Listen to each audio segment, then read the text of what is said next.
தஸ்பீக் வந்து கையில் ஊதுற சிறப்புன்னு இருக்குது. எண்ணிக்கையை தெரிஞ்சுக்கொள்ள தசவமணி கையில் ஊதலாம். இப்போ தஸ்பீஹ் செய்கிறோம்ல, அதை வந்து விரல்களால் எண்ணுவது தான் வந்து சிறப்பு. இப்போ சுப்ஹானல்லாஹ் சுப்ஹானல்லாஹ் அல்ஹம்துலில்லாஹ்னு ஓதுறோம் இல்லையா, இது வந்து விரலை கொண்டு என்ன செய்யணும், எண்ணணும். விரலில் வந்து அல்லாஹ் வந்து வேறு ஒரு பர்பஸுக்காக வேண்டி இந்த 3 முடிச்சுகளை கொடுத்துருந்தா கூட அதுக்கும் உதவுற மாதிரி எல்லாம் வச்சுருக்கிறான். தஸ்பீஹ் என்ன பண்ணியிருக்கிறான், ஒரு விரலில் 3 எண்ணிக்கலாம்ல, 3 மடிப்பு எல்லாம் கொடுத்துருக்கானா இல்லையா. அதனால் வந்து எண்ணுறதுங்கிறது இப்போ இப்படி இருந்தால் 10 எண்ணலாம், இப்படி இருந்தால் இப்போ என்ன செய்யலாம், 15 எண்ணி போடலாம்ல, ஒரு விரலில் 15 எண்ணலாம்ல, 2 விரல் 30 எண்ணலாம்ல. இந்த மாதிரியான ஒரு அடிப்படையில் எண்ணுவதற்குரிய அம்சம் விரலில் இருக்கிறது. இப்போ வந்து நம்ம ஆனால் நடைமுறையில் என்ன இருக்குன்னு கேட்டால், தஸ்பீஹுக்குண்டு ஒரு மணி விற்கிறாங்க. தஸ்பீஹ் செய்வதற்கென்று என்ன இருக்காங்க, அதுக்குண்டு ஒரு பாசி மணி மாதிரி விற்பனை செய்கிறார்கள். இது வந்து ரொம்ப ஒரு புனிதமானதாக வேற கருதுகிறாங்க. நம்ம சமூகத்தில் என்ன செய்கிறாங்க, கல்யாணம்னா தஸ்பீஹ் மணியோட முசல்லாவோட சேர்ந்து என்ன செய்யணும், தஸ்பீஹ் மணி கொடுக்கணும். ஹஜ்ஜுக்கு போயிட்டு வாங்கிட்டு வர்றாங்க. ஹஜ்ஜுக்கு போயிட்டு தஸ்பீஹ் மணி வாங்கி கொடுறது பெரிய முக்கியமான ஒரு மேட்டர்னு சொல்லி என்ன செய்கிறாங்க, அதை வாங்கிட்டு வரக்கூடிய ஆட்கள்லாம் இருக்கிறாங்க. இப்போ ரசூலுல்லாஹ் காலத்தில் இது தஸ்பீஹ் மணி இருந்துச்சான்னா கிடையாதுங்க. இந்த தஸ்பீஹ் மணி என்பது வந்து அதாவது இந்து கிறிஸ்தவ சமயங்களில் அது உண்டு.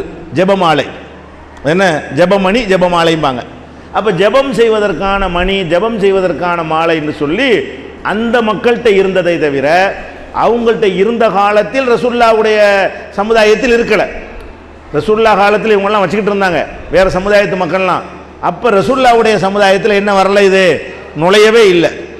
ஏன், இது வந்து இது ஒரு பெருமைக்கு உரிய ஒரு அடையாளம் ஆகிவிட்டது. நீங்கள் பார்த்தாலே தெரியும் எப்படி ஆகும்னு கேட்டால், தஸ்பீஹ் மணி இருக்குல்ல, அது ஒரு நோய் மாதிரி ஆகிடுது.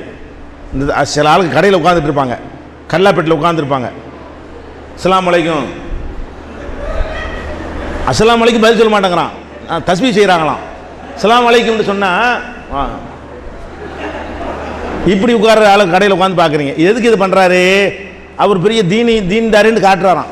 வேறு என்னத்துக்கு கடையில் உட்காந்து வியாபாரத்தை பண்ணுவியா, 100 ரூபாய் ஆகிட்டு 200 ரூபாய்க்கு பாக்கி கொடுத்தா நீ உருப்படையாளுமா? கடையில் உட்காந்தா கடை வேலையை பார்க்கணும். அங்கே உட்காந்து என்ன செய்யறது, சில ஆளுக்கு இருக்கிறாங்க, மிளகா 1 கிலோ அதுக்கு 2 தஸ்பீஹ் போயிடும், மல்லி 2 கிலோ எழுதிக்கப்பா. இது ஒரு பக்கம் போய் உருண்டை வேறு போயிட்டே இருக்கு.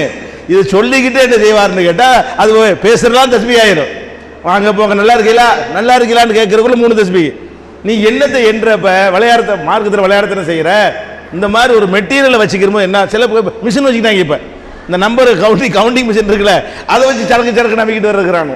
இது எதுக்கு, மார்க்கத்தில் ரொம்ப குறைந்த நம்பரில் தான் உனக்கு தஸ்பீஹ் இருக்குது. லட்சம் செய்ய 10 லட்சம் பண்ணுன்னு உனக்கு சொல்லவே இல்லை. அதிகபட்சமாக மார்க்கத்தில் உள்ள 100 தாண்டி தஸ்பீஹே இல்லை. அதிகபட்சமாக பார்த்தா என்ன இல்லை, 100க்கு மேலே தஸ்பீஹ் இல்லை. ஒவ்வொன்று 33 தடவை சொல்லியிருக்குது. இதுதான் 10 5 இவ்வளவு தான் மார்க்கத்தில் உண்டு. இதை செய்வதற்கு ஒரு மெட்டீரியல் தேவையான தேவை கிடையாது. இப்படி ஒரு ரவுண்டு போனால் 15, இன்னொரு ரவுண்டு போனால் 30, இன்னொரு 3 போட்டால் 33 முடிஞ்சு வச்சுக்காத. இப்படி ஒன்று போனீங்கன்னா என்ன வேறு 1 2 3 4 இப்படி சுமாரெலாம் போனால் 3 போச்சுல. இப்படி மொத்த வரல ரவுண்டு போயிட்டு திருப்பி ஒரு ரவுண்டு போனால் 30 ஆகி போச்சு. 33க்கு ஒரு 3 போட்டால் ஈஸியாக போச்சு, விரலில் எண்ணிட்டு போயிடலாம். இது வந்து அதோட முடிஞ்சு போய்விடும். இதில் முகஸ்துதிலாம் வராது. தெருவில் போகும்போது தொங்க விட்டுட்டு போனால் தீன்தாரி போகிறாரு, இது எதுக்கு அமல் நாசம், எதுக்கு அந்த பேருக்கு தானே செய்கிற. இதே மணியை உருட்டிகிட்டே போகிற ரோட்டில் போகும்போது, ரோட்டில் போனால் ரோட்டு வேலையை பார்க்கணும். ஆக்சிடென்ட் ஆகாமல், நஜீஸில் கை வச்சிடாம, நாய் பூனை கடிச்சிடாமல் அதுதான் கவனம் செலுத்தணும். அங்கேயும் தஸ்பீஹ் பண்ணிட்டு இருக்கிற அதெல்லாம் என்னவாது, ஒரு நோய் மாதிரி. இது ஒரு வியாதி மாதிரி என்ன சில ஆளுகளுக்கு ஏற்பட்டுருது. அப்போ ரசூலுல்லாஹ் என்ன செய்கிறாங்கன்னா, வஅகுதுன பில் அனாமிலே, ரசூலுல்லாஹ் காலத்தில் என்ன செய்கிறாங்கன்னா, பேரிச்சம் கொட்டைகளை குவித்து வைத்து கொண்டு 1 2 இப்படி எண்ணிக்கிட்டு இருந்தாங்க சில ஆளுக்கு. அப்போ ரசூலுல்லாஹ் என்ன பண்ணாங்க, இப்படி செய்யாதீங்க, விரல்களால் எண்ணுங்கள், அந்த விரல்களும் மறுமையில் சாட்சி சொல்லும் அப்படின்னு ரசூலுல்லாஹ் சொல்லிவிட்டாங்க. வேற ஒரு மெட்டீரியல் வேற ஒரு மெத்தடில் தஸ்பீஹ் பண்ணி வச்சிருக்கிறாங்க. அதை பார்த்துட்டு ரசூலுல்லாஹ் என்ன பண்ணுறாங்க, விரலால் எண்ணுங்கள்ன்றாங்க. அப்போ விரலை கொண்டு எண்ணுவது தான் மார்க்கத்தில் உள்ளது. இது என்னவாகும்னு கேட்டால், ரசூலுல்லாஹ் இதுக்கு ஒரு எச்சரிக்கை பண்ணிட்டாங்க.